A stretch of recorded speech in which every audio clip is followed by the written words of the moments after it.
segundos ali para confirmar que iniciou a gravação.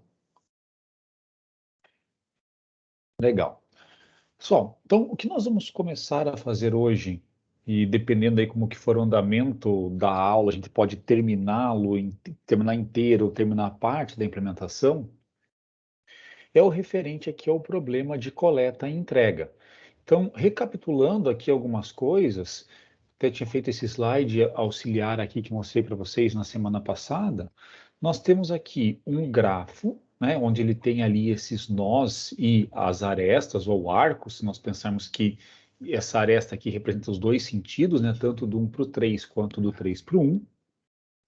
Temos um conjunto de requisições, onde cada requisição tem um local de coleta e um local de entrega, e uma quantidade a ser transportada entre esses locais. Além disso, temos um conjunto de veículos em que cada um deles tem uma origem, um destino, um lugar que deve terminar a rota, uma capacidade e um custo por distância. Então, o nosso objetivo é conseguir encontrar ali a definição ótima de qual requisição é transportada em cada veículo, em quais trechos.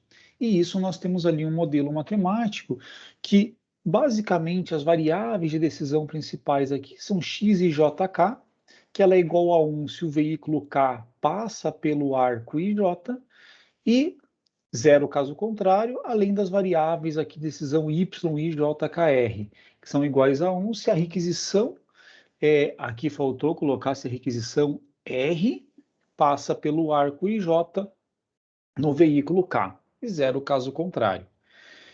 E daí, essa própria definição de variáveis de decisão é a que aparece aqui nesse modelo matemático proposto pelo Reis em 2014. E é com base nesse modelo aqui que nós vamos fazer a nossa implementação aqui de hoje.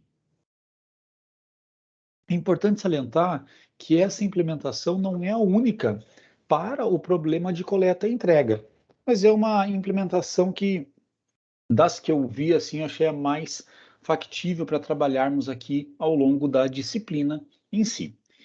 Então, vamos lá entender aqui um pouquinho mais, né, desse modelo e a ideia de quais conjuntos, quais são os parâmetros que nós precisamos definir para a nossa execução aqui.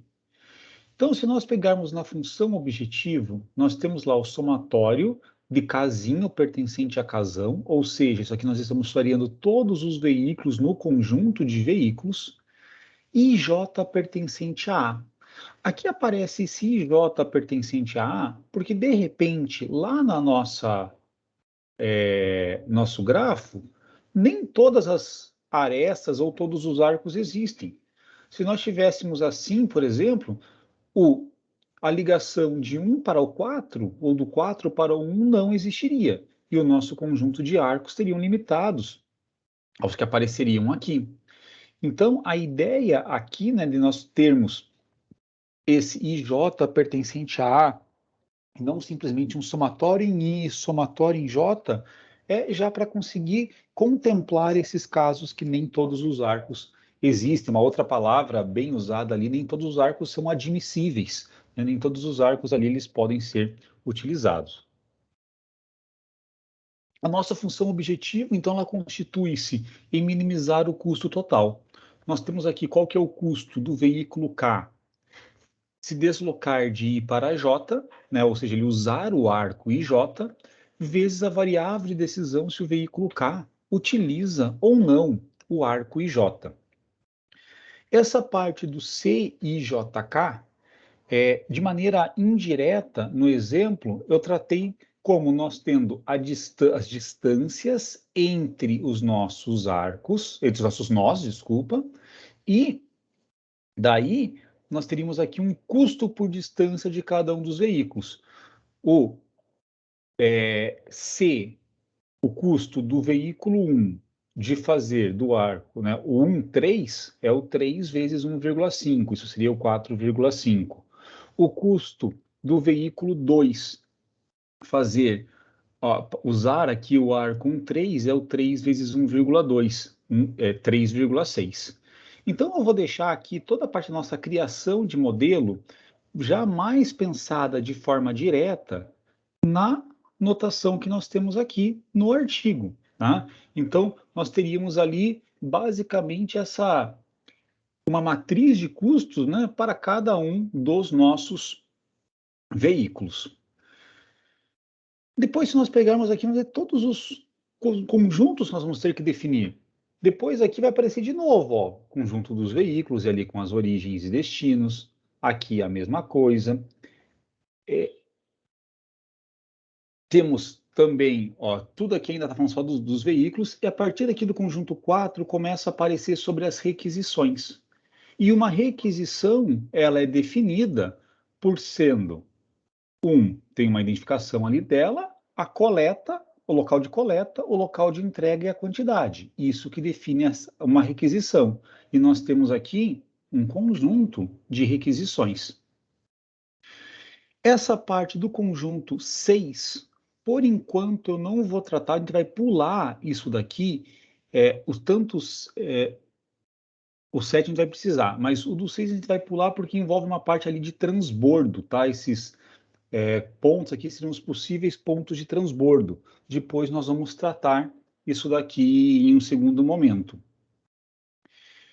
E a gente vê que as coisas se repetem. Então, basicamente, o que nós precisamos saber é esse conjunto das requisições, esse conjunto dos veículos e essas matrizes de custos de cada veículo para passar por cada um dos arcos. Então, nós vamos ter que definir isso, sem pensar, por enquanto, em como que nós vamos ler os dados lá para o Visual Studio, mas vamos definir essas estruturas de uma forma ali apropriada. Bom, vamos pensar aqui, primeiro, esse conjunto de requisições. Então, como que nós vamos tratar aqui dentro? Seguindo a nossa lógica aí de outras aulas, nós vamos criar aqui uma classe. Eu vou adicionar aqui esse novo item, que será lá uma classe, e essa classe eu vou chamar de PDP. PDP, né? Lá o Pickup and Delivery Problem. Então, nós temos aqui uma classe que vai ter lá todos os dados referentes a um problema de coleta e entrega. Então, vou adicionar aqui essa nossa classe, né? Tá lá com esse nome PDP.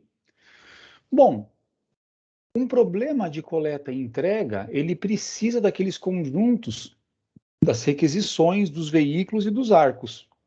Então, vamos criar uma nova classe aqui também, chamada requisições. Classe requisição, vou colocar aqui porque daí vai ter lá um vetor ou uma lista de requisições. Então, classe aqui, requisição.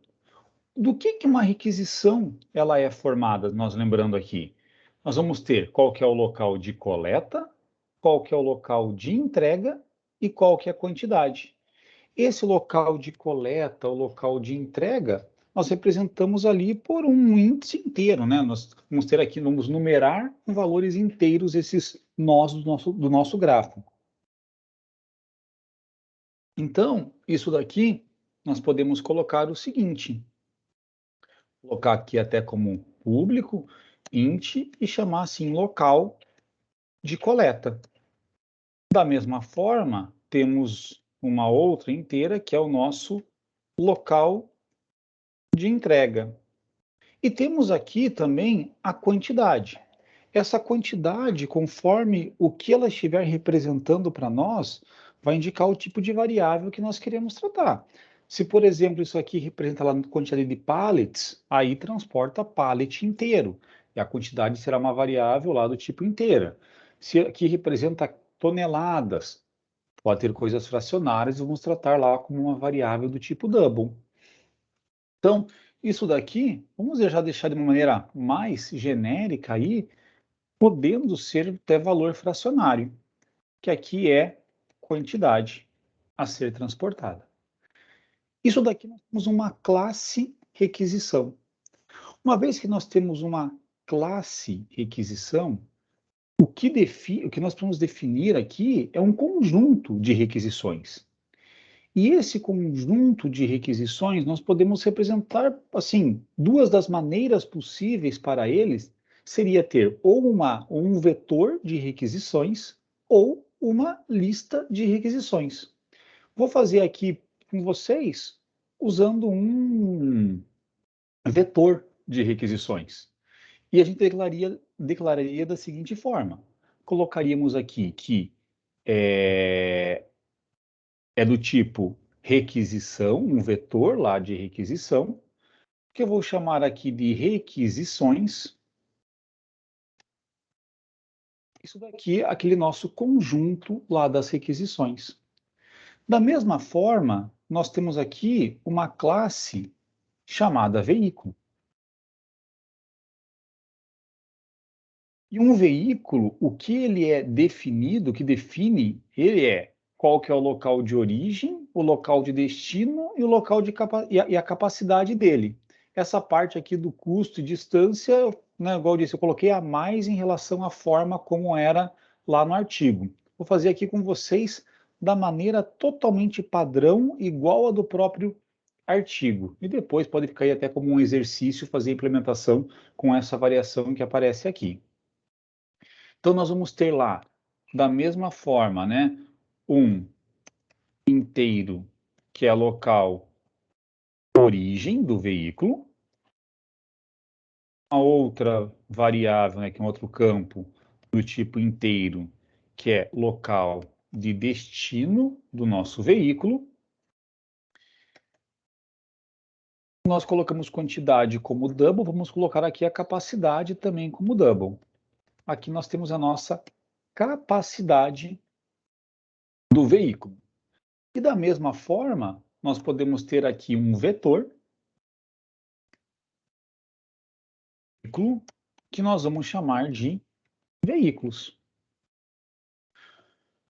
E um outro conjunto que nós vamos precisar definir é o conjunto lá dos arcos admissíveis.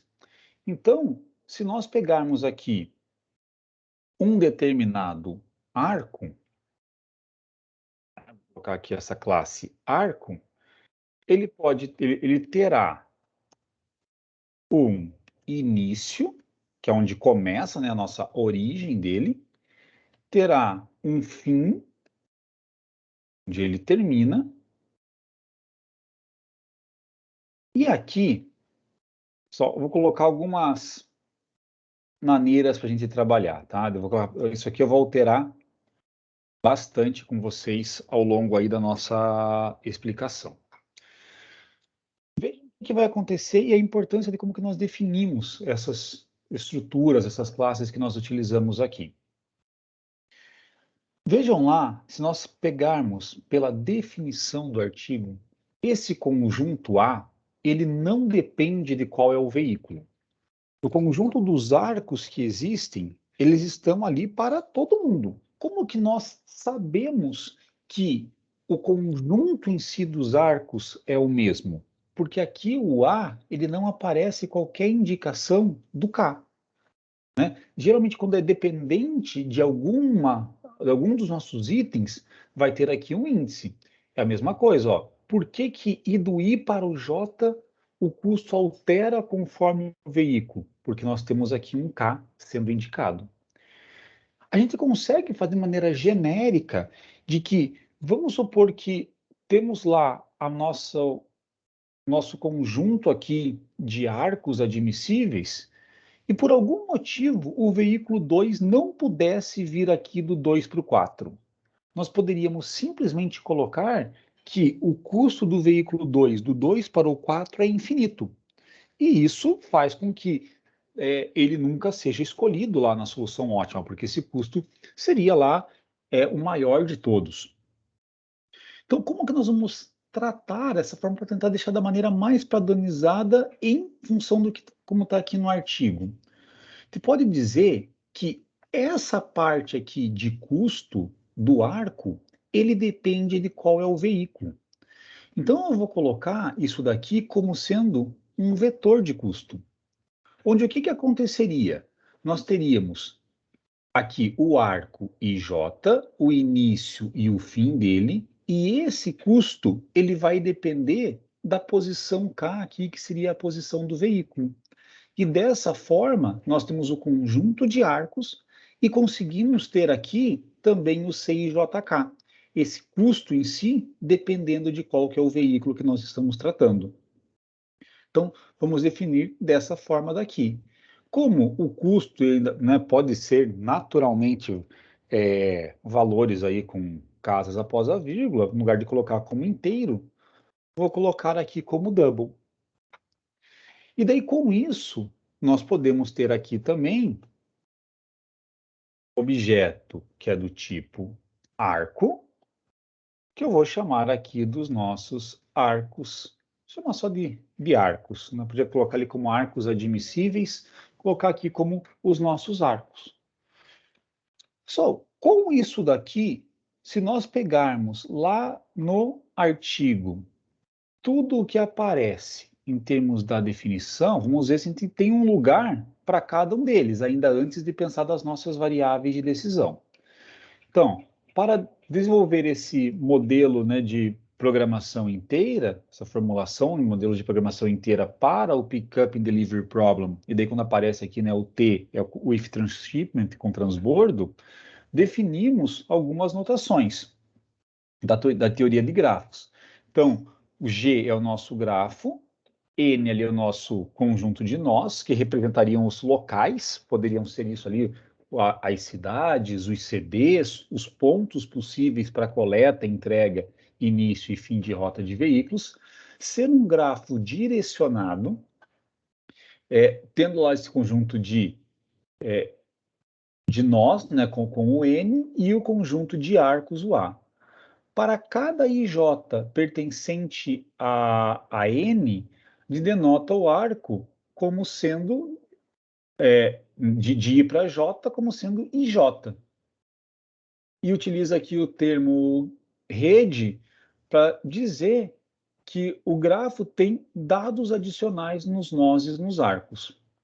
Bom, até aqui tudo bem, tudo que está colocado aqui nós conseguimos contemplar lá na parte dos nossos arcos. Deixar ser o conjunto de veículos de 1 até N, então nós temos o conjunto ali por utilizarmos um vetor, para cada veículo vai ter a capacidade, né, o tanto que ele tem de capacidade de carregamento, a origem e o destino. Bom, tudo isso aqui nós colocamos. As requisições também ali, esse conjunto que nós fazemos como um vetor. Tem aqui qual que é a carga, né, qual que é a quantidade a ser transportada daquela requisição. E tem lá o par de qual que é o local de coleta e qual que é o local de entrega. Exatamente como representamos. E tem aqui depois o que eu não vou considerar com vocês por enquanto, que desse conjunto de nós podemos ter um subconjunto que são os pontos possíveis de realizar transbordo. Ou seja, um veículo leva uma requisição até esse ponto, deixa lá a requisição e um outro veículo faz a carga dessa requisição. Isso aí pode aparecer com diversos nomes, conforme características de operações, se nós pensamos ali em termos práticos, seja redespacho, cross-docking, redistribuição, a maneira como seja mais conveniente chamar de acordo com a operação.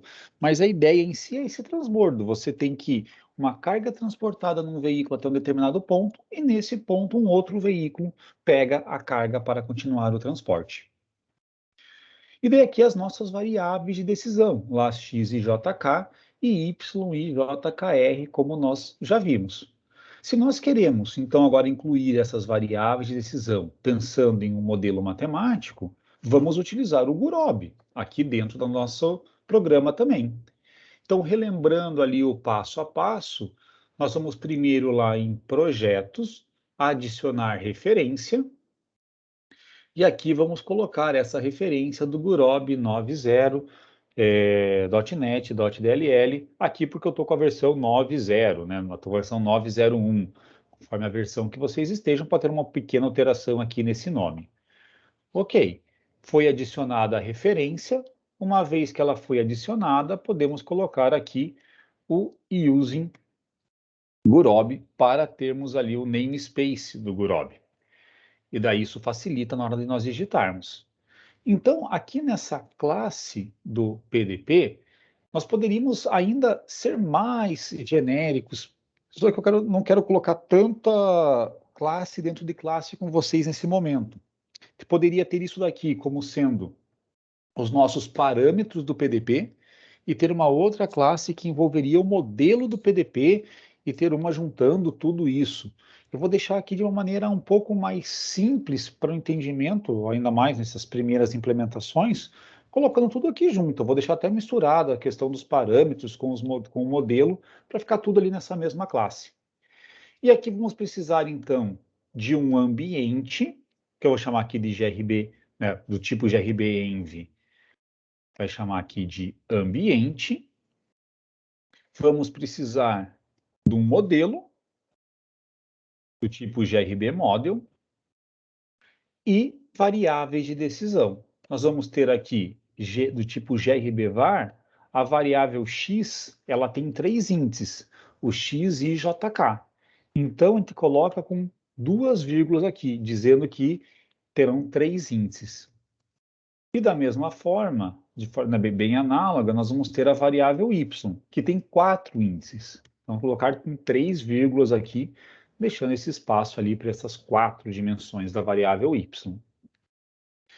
Bom, uma vez que nós temos aqui, então, a nossa classe, eu vou deixar aqui, pessoal, tudo público.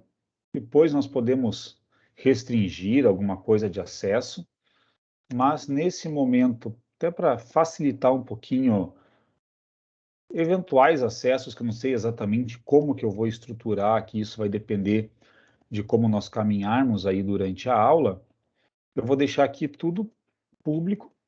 E outra coisa que eu vou acabar deixando aqui é também a classe em si como pública. Tá? Aqui, ó, só um negócio interessante para ver. O que vai acontecer? Eu deixei essa classe aqui como pública, né? E esses elementos como público. Te vê que dá assim, acessibilidade e inconsistência. Tipo de campo arco é menos acessível que o campo pdp.arcos. Então, isso daqui, nós temos que o pdp.arcos é esse elemento, ele está lá como público. Se nós pegarmos arco, ele não está aqui como público. Então, por isso que fica aquela parte do incompatível. Vou mudar aqui, esse erro aqui já some. E a mesma coisa nós vamos ter que fazer aqui na requisição e também no veículo. Então, deixei ali o modificador de acesso, tudo ali como público. Legal. Uma vez que nós temos, então, essas estruturas em si definidas, nós podemos seguir para a nossa construção do modelo. Então, vou criar aqui, naquela nossa ideia de ter um método, tá? Criar modelo. Pessoal, criar modelo envolve algumas coisas, né? Então, vou fazer aqui, depois a gente pode ir desmembrando isso daí em outros métodos para auxiliar, mas uma das primeiras coisas que nós vamos ter que fazer é dizer lá tá? Que o ambiente é igual a null grb env. Porque antes aqui nós só desinstanciamos, nós dissemos, ó, nós declaramos, né, não instanciamos, dizemos que vamos ter um objeto chamado ambiente, que é do tipo grbenv. E aqui é que nós estamos instanciando, para podermos utilizar todos os recursos que tem lá dentro da classe grbenv. E da mesma forma, a gente vai colocar aqui modelo é igual a null grbmodel lá em ambiente. Depois disso, nós vamos precisar aqui definir, né, essas variáveis x e as variáveis y. Para nós definirmos as variáveis, nós precisamos saber qual que é o tamanho delas, né? Quanto que nós temos aqui, quais são essas dimensões que existem. E daí aqui, pessoal, é importante nós fazermos o seguinte, vai nos ajudar se nós tivermos aqui nos auxiliando algumas outras variáveis. Vou colocar aqui uma delas, que seria o nosso número de requisições. Isso aqui é uma variável que a gente vai precisar. Vai ajudar ali bastante, né? Então, colocar aqui public int, uma outra, que é o nosso número de veículos. Vou colocar até, no lugar de só deixar assim, colocar número D, e aqui também colocar número D. E uma outra que eu vou colocar aqui, seguindo a mesma ideia, é o nosso número de nós. Beleza, temos essa estrutura aí em si criada aqui, né, nessa nossa definição. Uma vez que nós temos isso daqui, nós podemos pegar ali e corrigir nessa parte das variáveis x e y. Então, o que seria isso daqui? Dizer lá que x é igual a null grb_var, e daí o tamanho na primeira dimensão eu vou colocar como número de nós, na segunda, número de nós, e na terceira, número de veículos, x e jk. Só reparem o seguinte, na maneira como nós estamos criando aqui, a gente vai ter... Vou pegar e fazer aqui no exemplo, tá? Que vai ficar mais fácil para mostrar para vocês. Vai ter aqui, assim, ó, o arco 1, 4 não existe. Mas como os nós 1 e 4 existem, e nós estamos fazendo aqui uma matriz ali tridimensional das variáveis x, é como se o nosso x14 ele existisse para os veículos na maneira como nós estamos declarando aqui. Só que reparem que até esse momento, essa variável ela não está associada lá no modelo. E daí depois que nós vamos tratar isso daqui de quais são as variáveis que são associadas ao modelo para colocarmos só aquelas que fazem sentido estarem dentro do modelo. Isso aqui pode parecer um pouco confuso agora, mas ali na sequência, com a explicação, vai ficar um pouco mais natural o entendimento. E a mesma coisa com y, que vai ser lá no grb_var, só que daí o y ele tem mais dimensões aqui, é yijkr. Então a gente vai colocar número de nós, número de nós, número de veículos e número de requisições. Então, até agora, pessoal, o que nós temos ali são classes para armazenarmos os nossos dados que definem o problema, armazenarmos lá os nossos parâmetros, essa declaração aí, né, instanciação do ambiente do modelo e das variáveis, mas sem ainda associarmos as nossas variáveis ao nosso modelo matemático em si. Pessoal, até aqui, tranquilo? Alguma dúvida, pergunta, comentário? Fiquem à vontade aí.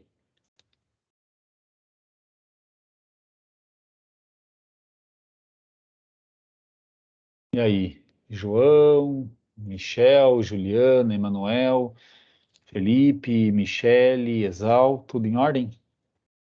Bom dia, professor. Tudo em ordem. Pode tocar o barco por aqui, né? Uhum. Então, beleza. Então, Sal, avisem aí dúvidas, senão eu vou tocando o barco aqui. Professor, naquela questão do arco lá, por exemplo, que não tem entre o 1 e o 4, aí a gente vai criar mais tarde, tipo, uma restrição para isso, para não acontecer. A gente pode fazer de algumas maneiras, tá? Uma delas seria o de criar uma restrição para não acontecer. Isso dá para fazer de maneira, uma forma bem direta, seria pegar e colocar lá que o x14 com todos os veículos é igual a zero.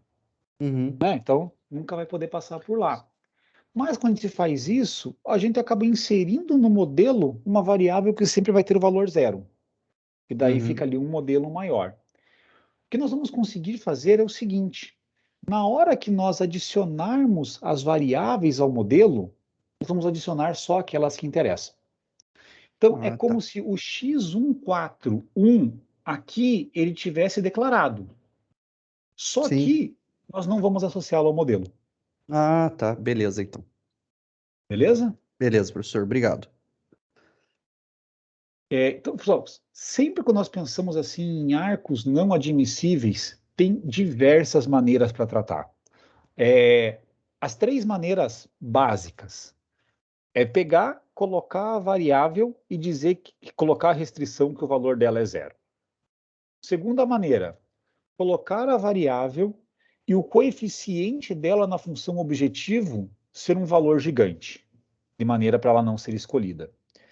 E uma terceira maneira, que é nem colocar a variável no modelo. Nós vamos tentar fazer aqui essa de nem colocar a variável no modelo. Beleza? Então, Beleza, professor. vamos seguir aqui. Tranquilo? Pessoal, então eu vou criar aqui essa parte, fazer lá, né, um void aqui, que eu vou colocar como definir variáveis de decisão. Só eu vou colocar aqui junto já a função objetivo. Lembre sempre que dá para fazer isso aqui desmembrado, igual nós fizemos aí já em outro momento, tá? Pega, coloca lá as variáveis, coloca o coeficiente dela na função objetiva como zero, cria uma expressão e associa depois aquela expressão para a função objetivo. Podem fazer da maneira como se sentirem depois mais confortáveis para isso.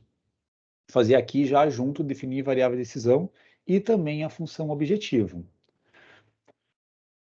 Se nós pegarmos essas variáveis x para incluirmos, vamos analisar lá na própria formulação do modelo matemático no artigo, que vai ficar mais fácil para entendermos aqui. Vai fazer uma variação em todos os veículos. Então, essa variação que tem aqui em todos os veículos, nós conseguimos representar por um for, vou colocar aqui de k igual a zero, enquanto k for menor que o número de veículos, k mais mais. Pessoal, isso daqui nós estamos fazendo exatamente essa ideia aqui do somatório. Estamos variando todos os k's.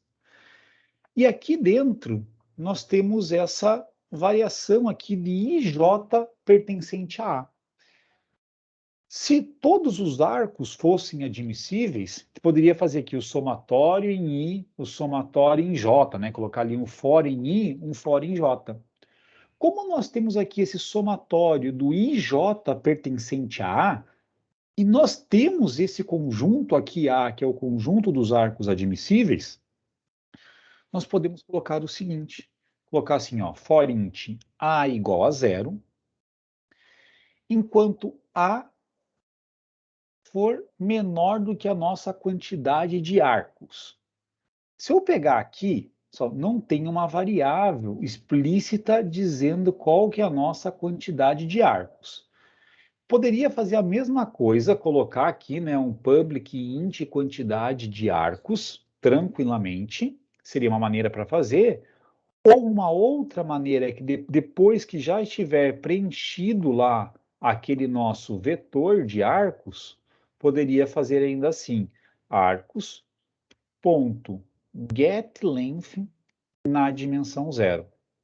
Isso daqui nos diria quantas posições tem esse vetor de arcos.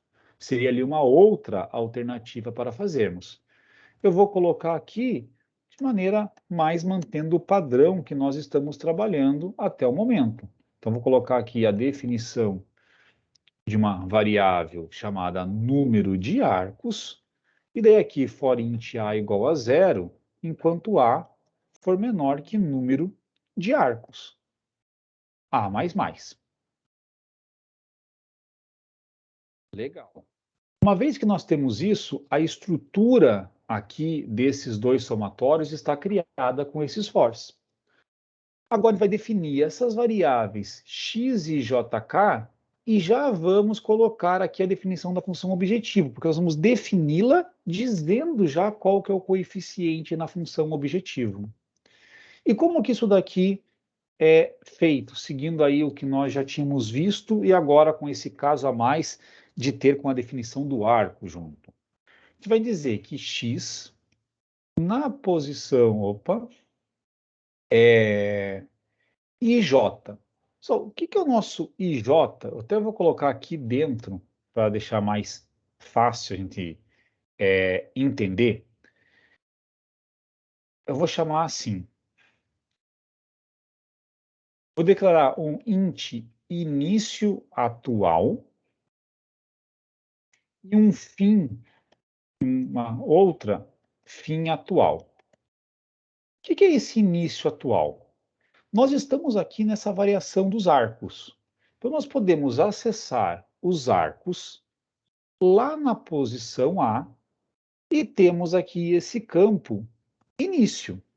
É o nó de início desse arco atual que nós estamos analisando.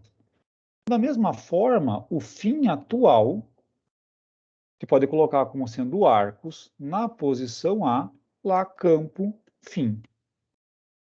O que nós queremos fazer aqui é definir a variável, que é o x, início atual, fim atual, e daí k, que é o nosso veículo. Isso aqui é o xijk. Pegamos lá o primeiro, né, o arco atual, encontramos qual que é o i dele, que é o início atual, qual que é o j, que é o fim atual, e estamos lá com o veículo k. Então, x início atual, fim atual, k. Isso daqui é igual a modelo.addVar, vamos adicionar uma variável. Como a variável do tipo binária, o menor valor que ela assume é 0, o maior valor que ela assume é 1, e daí nós temos que colocar qual que é o custo lá na função objetivo. Vou fazer da mesma forma aqui, pessoal, eu vou colocar uma variável do tipo double, que eu vou chamar de custo atual. Esse custo atual é o custo do arco IJ com o veículo K, porque tudo isso aqui nós estamos dentro de um certo veículo. Se nós pegarmos lá o arcos na posição A, nós temos também aqui um campo que é custo. E esse custo, em cada posição dele, tem o custo de um veículo. Nós queremos o custo do veículo K. E esse é o nosso custo do arco IJK, do arco início atual, fim atual, K. E daí vamos colocar aqui, então, nesse coeficiente o custo atual.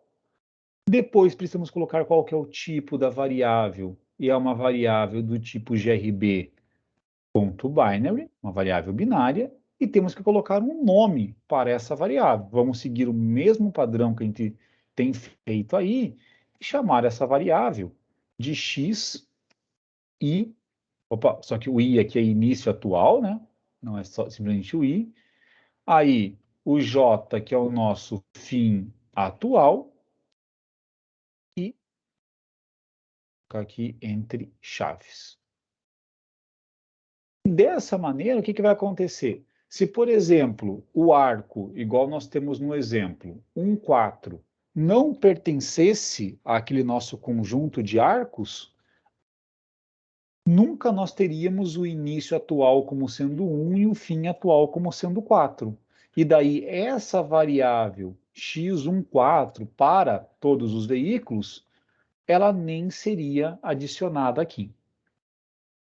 Então, nós dissemos que podemos potencialmente ter a variável x para qualquer combinação de i, j e k, mas de fato só vamos ter as variáveis x para essas combinações de i e j que pertencem ao conjunto de arcos admissíveis. Dessa parte aqui, pessoal, isso aqui é um pouco diferente, né, do que nós tínhamos feito até agora. Envolve essa questão de ter só parte dos arcos admissíveis. Beleza? Beleza. A mesma ideia a gente conseguiria replicar se pensássemos lá no problema do transporte com transbordo. Nós consideramos que tínhamos todos os arcos lá como possíveis. A gente poderia pegar e ter só parte deles como possíveis. e seguiria a mesma ideia do que nós fizemos aqui. Além das variáveis x, nós temos também as variáveis y. E essas variáveis y vão ter coisas parecidas. A gente vai ter lá IJKR. A variável, né, cada uma dessas variáveis y, elas não aparecem aqui na função objetivo. Se elas não aparecem aqui na função objetivo, o nosso coeficiente da função objetivo, quando nós definirmos as variáveis, será zero. Então, isso aqui que vai alterar. É pensar sempre o seguinte, lembra lá, na dúvida do quadro do simplex. Toda variável de decisão tem lá um coeficiente na função objetivo. Esse coeficiente pode, inclusive, ser zero, que traz ali essa ideia de que a variável não participa da função objetivo. Tá? Então, a gente faz com esse tipo de tratamento. Beleza, vou voltar aqui no código e aproveitar boa parte disso daqui, se nós pensarmos para a criação da variável y e jk. Ele vai ter aqui uma variação em k, além de uma variação em k e em a dos arcos, tem uma variação aqui lá nas requisições. Eu vou colocar aqui de r igual a zero, enquanto r for menor que número de requisições, r mais mais. E daí, essa parte que é a variação nos arcos, eu vou cortar e colar aqui dentro. Ou seja, está fazendo KR e daí aqui os IJs possíveis. Se nós pegarmos as variáveis y, i, j, kr, só ver se é essa ordem mesmo que ele define, é isso aí, y, i, j, kr, ó, exatamente aqui, y, i, j, kr. Se nós pegarmos essa ordem, a parte do custo em si, ela não é mais importante. Você vai ter aqui o y, aí início atual, fim atual, que é o j, o k e o r. Vamos lá no modelo, a variável é do tipo binária, então menor valor é 0, maior valor é 1, coeficiente na função objetiva é 0, a variável é do tipo binária, vamos ter aqui o nome dela como sendo y no lugar de x, o i início atual, o j fim atual, o k e o r. Então, com isso, nós também criamos ali as variáveis de decisão y e adicionamos na função objetivo. Dessa maneira, pessoal, a nossa formulação em si da função objetivo, ela já está funcionando, tá ali aparentemente ok. Vamos agora pensar nos conjuntos de restrições.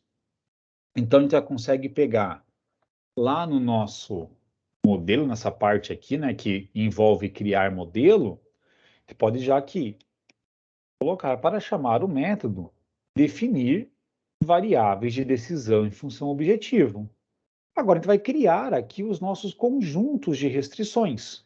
Posso ter aqui um método chamado criar conjunto restrições 01. Depois vai ter da mesma forma criar conjunto restrições 02, criar conjunto restrições 03, e isso para todos os conjuntos de restrições que nós tenhamos aqui no nosso problema. Então, vamos começar ali pelo próprio primeiro, conjunto de restrições 01. Vamos entender o que esse conjunto de restrições aqui 01 quer nos dizer. Então, vamos lá aqui nessa expressão. Deixa eu até aumentar um pouco o zoom aqui, para facilitar a nossa visualização. Só, nós temos ali um somatório. E aparece aqui nessa anotação J, dois pontos, e J pertencente a A. E isso daqui, nós temos uma restrição para cada K, e aqui I pertencente a OK. Aqui até tem um excesso de notação, vamos explicar por quê. Se nós pegarmos o veículo K, ele tem uma única origem. Então, esse I daqui, que é a origem do K, é uma única, né? Não existe uma segunda ou uma terceira origem. Esse para todo aqui fica até desnecessário na maneira como que é colocada. Então, o I, que aparece aqui na expressão, ele representa a origem do veículo K, que é o veículo que nós estamos tratando aqui, a restrição. Então, se nós pegarmos aqui o J, dois pontos, e J pertence a A, poderia ler isso daqui como J, tal que existe ali IJ pertencente a A. E nós vamos fazer esse somatório aqui em J. Então, veja lá, o veículo está fixo. Esse I, que é a origem do veículo, está fixo também. J tal que existe IJ pertencente a A. Isso aqui nós estamos pegando da seguinte forma. Vou fazer aqui um exemplo que vai ficar mais fácil para nós entendermos.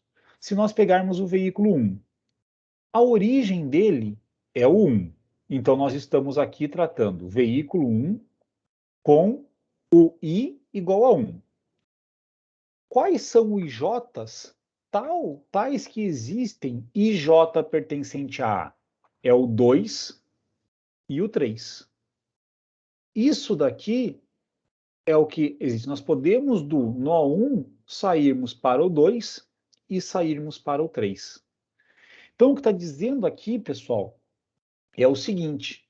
Olha, do 1, né, a gente vai ter o somatório do x1, 2, 1, mais o x1, 3, 1. E isso daqui tem que ser menor ou igual a 1. Ou seja, nesse exemplo ali do veículo 1, o veículo 1 sai da origem 1 para no máximo um lugar. Ele não pode sair da origem 1 para 2 lugares. Isso que esse conjunto aqui está dizendo.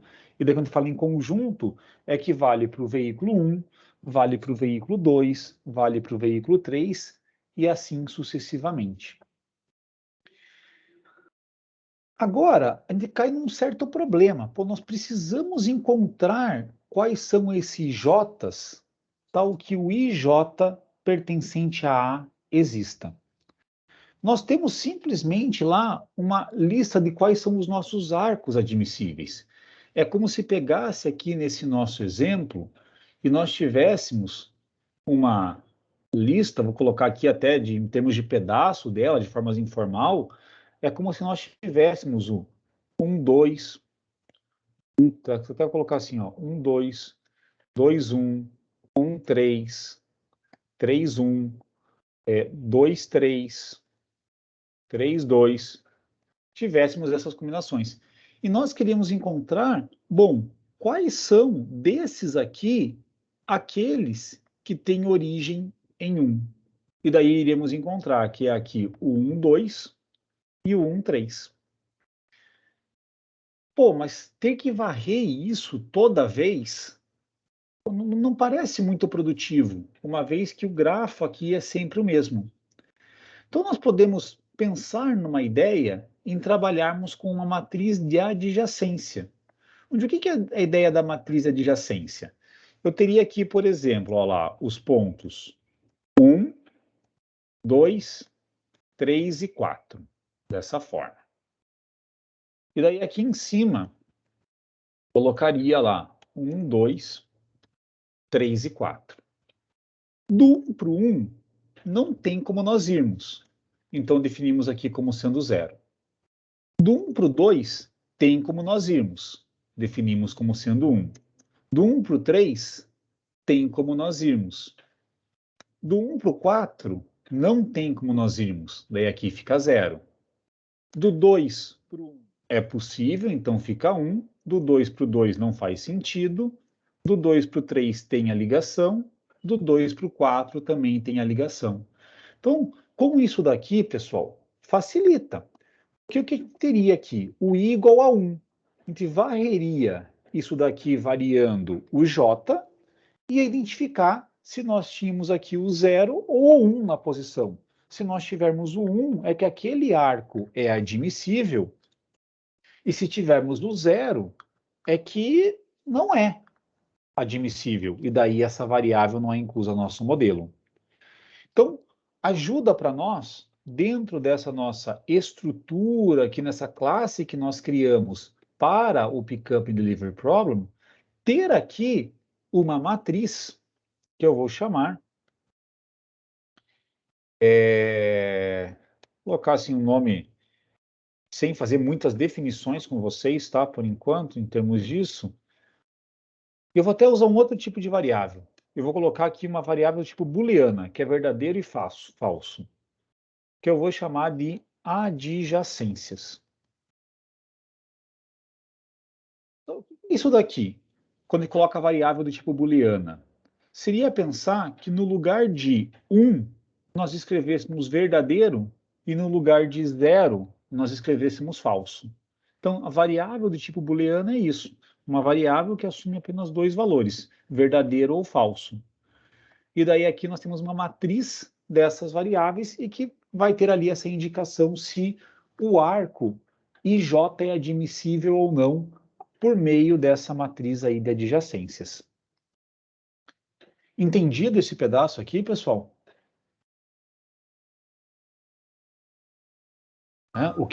Qual que é a vantagem na matriz de adjacências? Nós não vamos precisar, eu apaguei aqui, mas ficar varrendo aquela lista para encontrar quais eram os arcos admissíveis. Nós conseguimos de maneira direta aqui acessar a informação para saber se aquele arco é admissível ou não.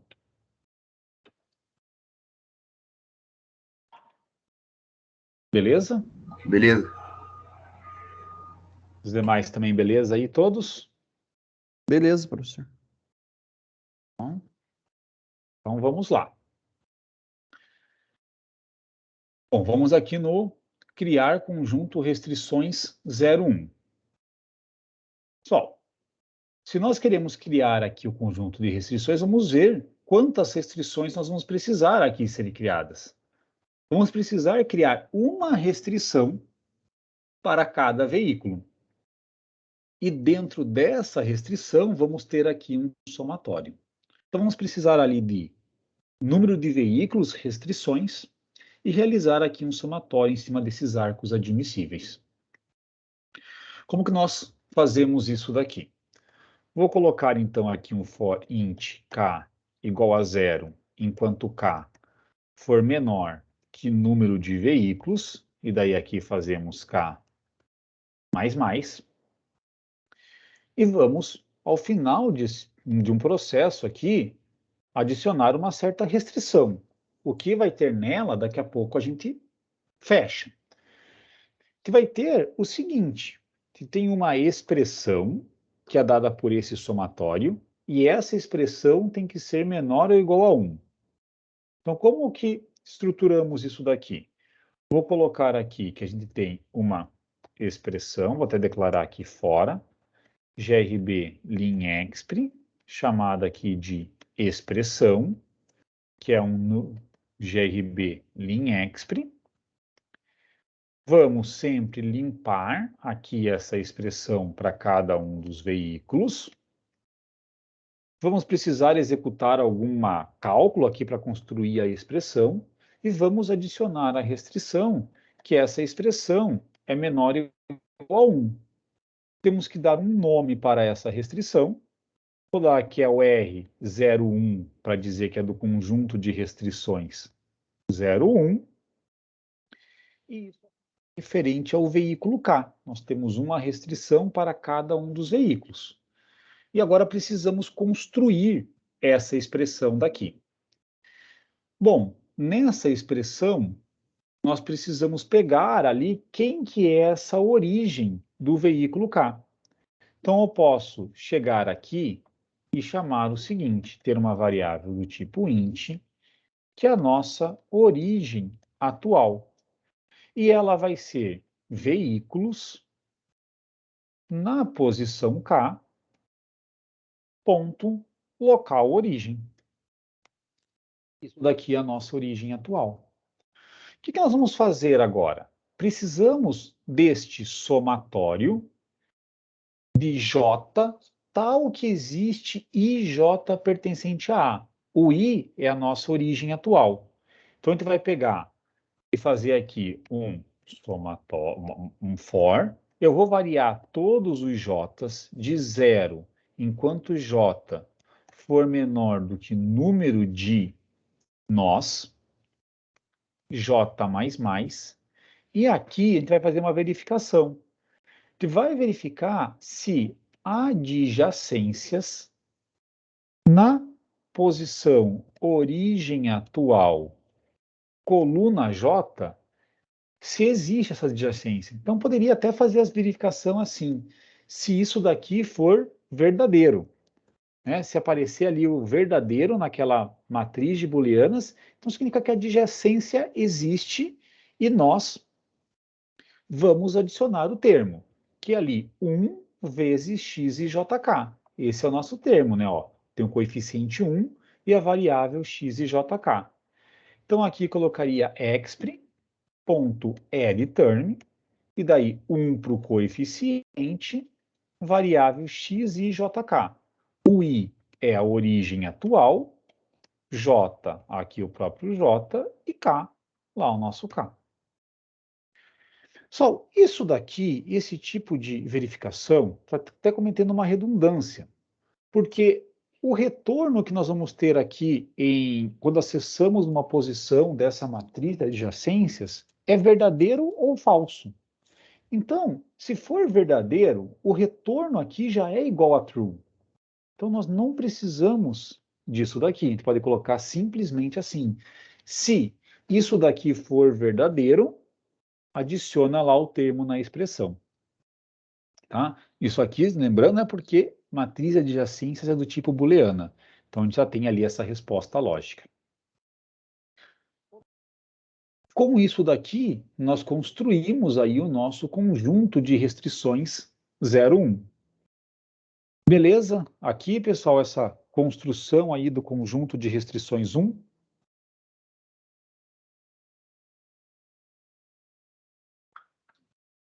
Tranquilo? Exal, Michele, Felipe. Beleza, professor. Beleza? Tranquilo, aham. Tranquilo? Então, vamos embora. Pode colocar até aqui uma parte de comentário, né? Às vezes acaba não comentando muito o código, porque estou ali com o próprio modelo do lado, mas poderia colocar aqui, né? Conjunto de restrições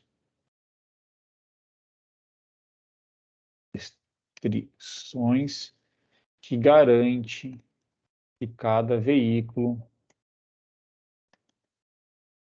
sai para, no máximo, um local. Né? Poderia até fazer isso, encher de outros comentários ali ao longo do código em si. Uma vez que nós fizemos já o conjunto de restrições 1, vamos para o nosso próximo conjunto, que é o conjunto de restrições 2. Conjunto de restrições 2, olha lá o que ele diz. Vamos tentar entender isso daí. Então, de novo, nós temos aqui uma restrição para cada veículo. É para todo K pertencente àquele conjunto de veículos K. Cada veículo tem uma única origem, né? Então, esse I que aparece aqui representa a origem do veículo K. E o L que aparece aqui representa o destino do veículo K.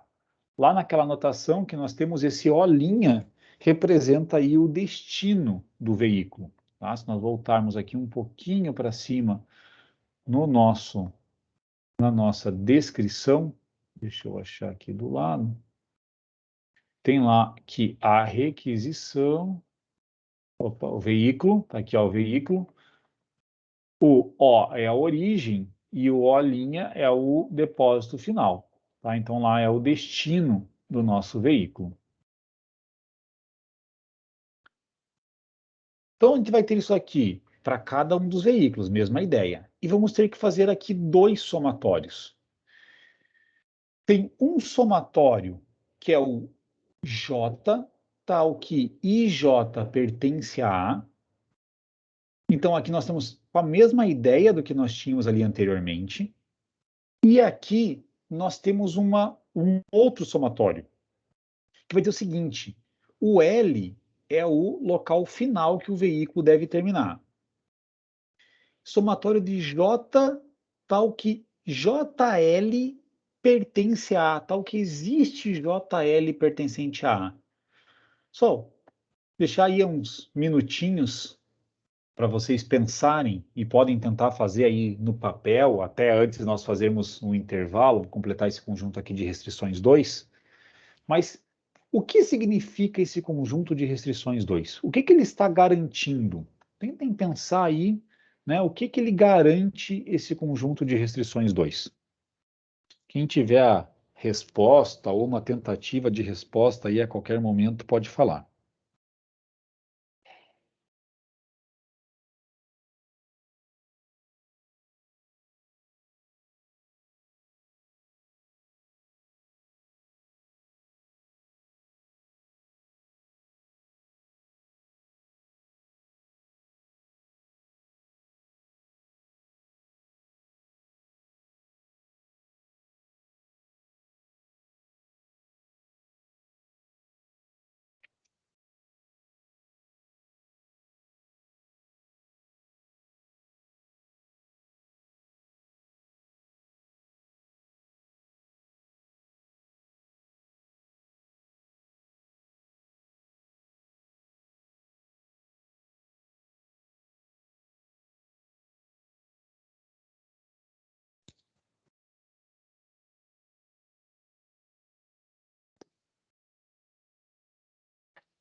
Alguém tem algum palpite, alguma ideia aí do que esse conjunto 2 garante?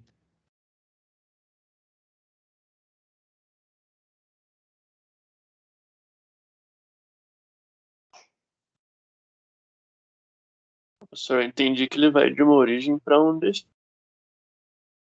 Uma origem para um destino. Vamos tentar assim. Indo só da origem K para o destino K. Ele está garantindo que seja de uma origem para um destino que existe. Eu não consegui, não consegui formular ainda, mas é mais ou menos isso.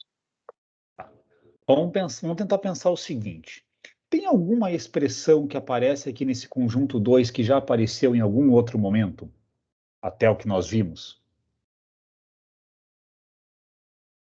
A primeira? Primeiro, ó, se nós pegarmos essa parte aqui esquerda da igualdade, é exatamente igual ao que nós temos aqui, certo? Sim. Como as variáveis x e jk são binárias, nós temos duas opções para esse somatório aqui, basicamente, para satisfazer a restrição 1. Ou esse somatório para um veículo K é igual a zero, ou esse somatório é igual a 1. Concordam? Não tem outra opção, né? Porque as variáveis x e jk são binárias. Então, se o somatório é menor ou igual a 1, ou nós vamos ter que ele é zero, ou que ele é igual a 1. Não teria como nós termos ali qualquer coisa diferente disso. O que esse somatório aqui ser igual a zero significa? O que significaria se esse somatório que está ali destacado fosse igual a zero? Que o caminho da origem Y, da origem I para o destino J não existe. Ou não é conectado. Se existe o caminho ou não, vai aparecer aqui no veículo, no conjunto A. Aqui o x e jk já é referente à decisão. Já é referente a alguma decisão que foi tomada.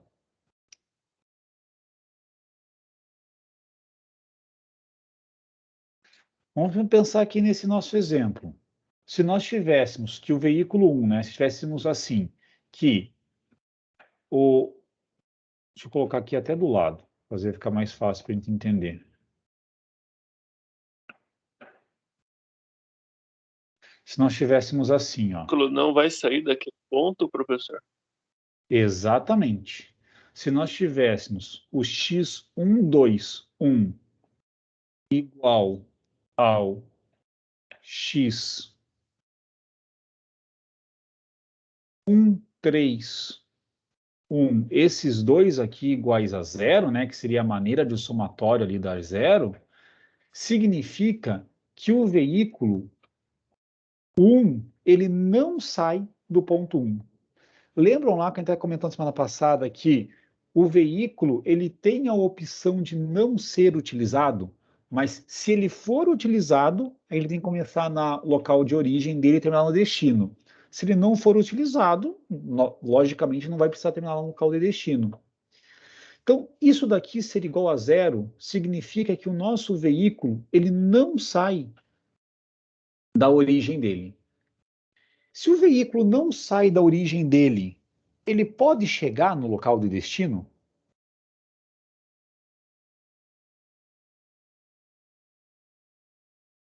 Vamos supor que o veículo não é utilizado. Se o nosso veículo aqui 1 não fosse utilizado, ele não sairia da origem 1 e também não chegaria no local de destino 4.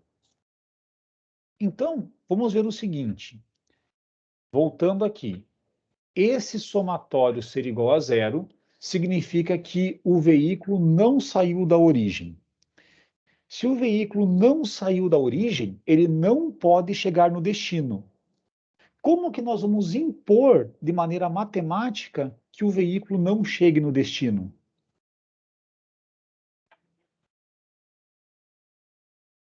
Se o destino também for zero, talvez? Exatamente. Que as variáveis associadas à chegada do veículo no destino sejam iguais a zero. Observem o seguinte, aqui o segundo índice é o L.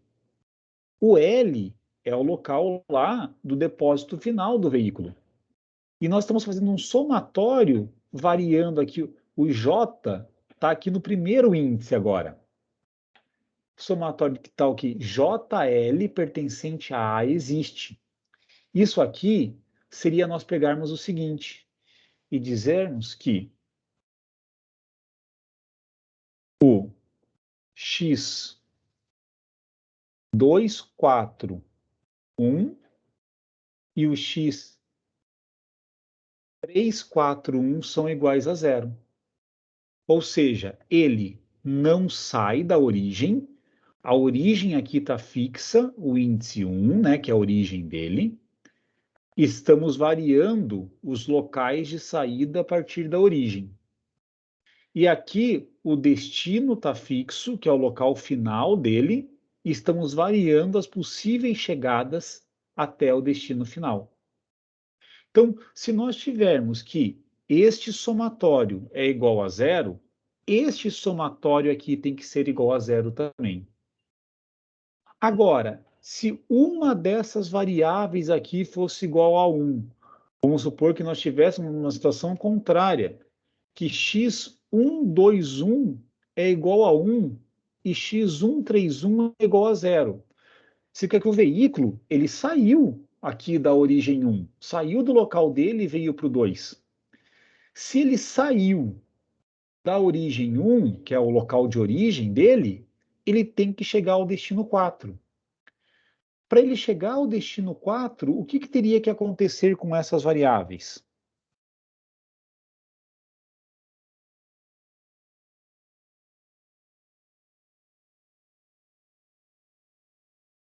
Qual seria um exemplo de valores dessas variáveis que representaria que o veículo chega lá no ponto 4?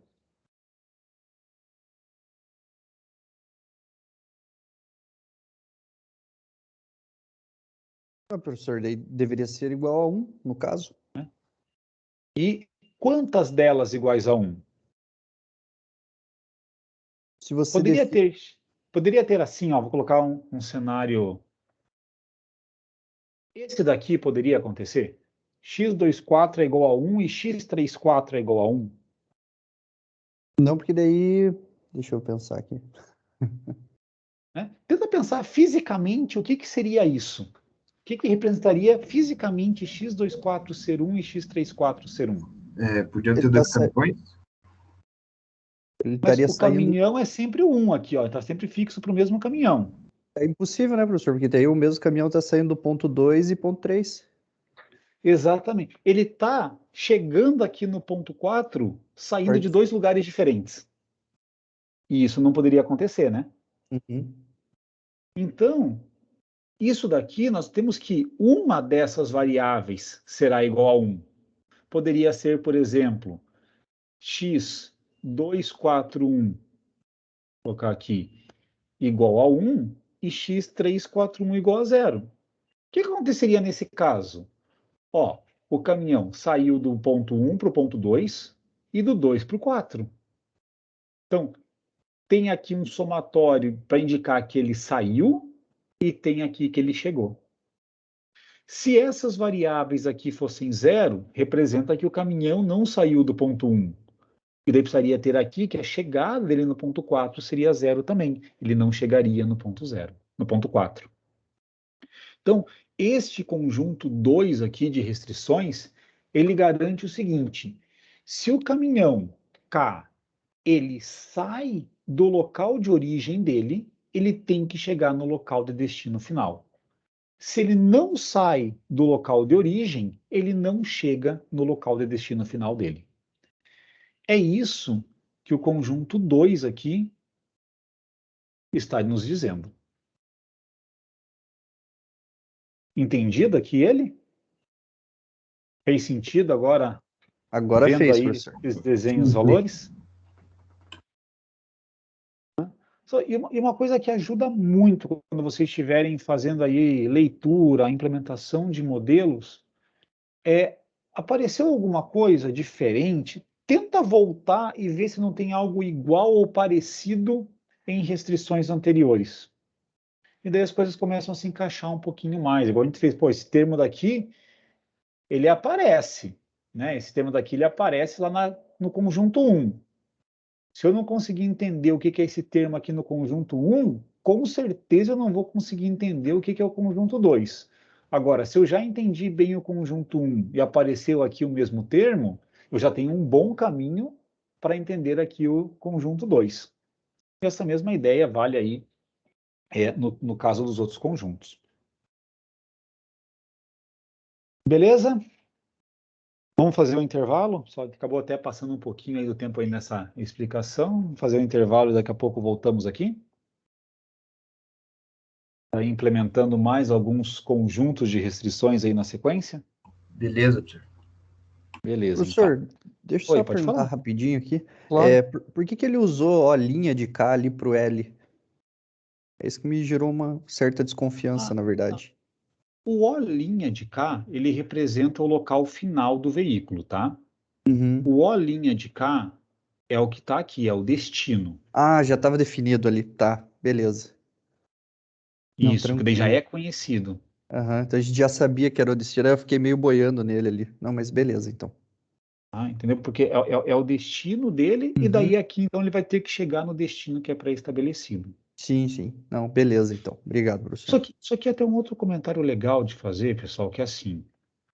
Eu ia comentar isso só depois, mas vou colocar aqui agora. Às vezes nós temos situações em que fala, pô, tá, mas nem sempre eu vou. Isso aqui não é real. O caminhão eu posso, às vezes, fazer a minha operação e o que importa é que ele está aqui nessa origem, mas o local de destino dele, por mim, pode terminar em qualquer lugar, não tem problema. O custo do transporte é muito maior do que o do diária de motorista. Se precisar, paga a diária de motorista. O motorista gosta que vai ganhar mais. E não tem problema com isso daqui. Você pode fazer um artifício que eu vou chamar aqui, eu vou criar um outro nó, que eu vou chamar aqui até, só para deixar bem, vou chamar aqui de um nó S, que seria um nó sumidouro. Onde o que aconteceria? Esse nó S, que é um nó sumidouro, de qualquer um dos pontos para ele é possível ir, A gente consegue ir lá, seja do 2, do 1, do 3, do 4. A gente consegue sair de qualquer um dos nossos nós e vir aqui para o sumidouro. E o custo para vir para cá, isso aqui, independente de qual seja o nó, tá? É sempre 0. E daí nós colocaríamos aqui esse destino dele como sendo o sumidouro. Isso daqui, na prática, o que que faz? O veículo ele vai se deslocar, em termos práticos, até o nó anterior ao sumidouro.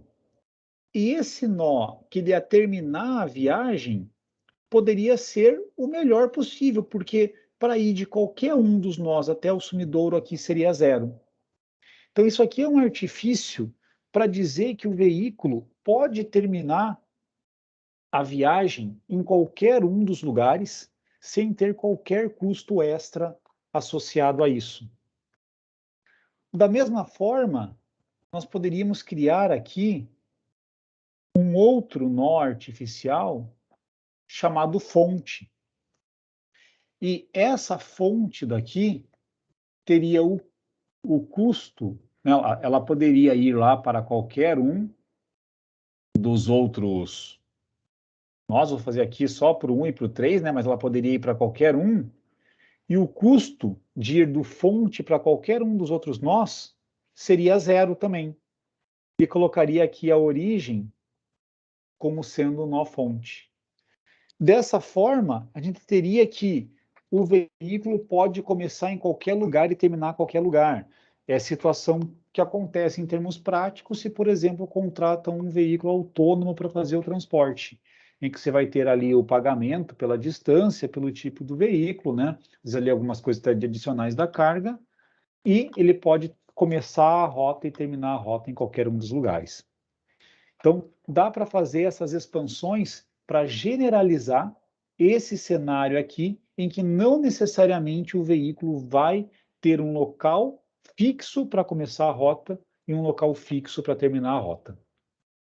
Tá? Mas isso aqui eu vou até pagar, isso aqui fica só em termos aí de curiosidade e exemplo, né? O que nós vamos seguir aqui com a implementação é com esse cenário que nós desenhamos aqui até o momento. Beleza? Beleza, professor. Então, só, vamos fazer aí um intervalo, 9h25 agora, 9h40 voltamos aqui, tudo bem? Beleza. Eu vou parar aqui a gravação.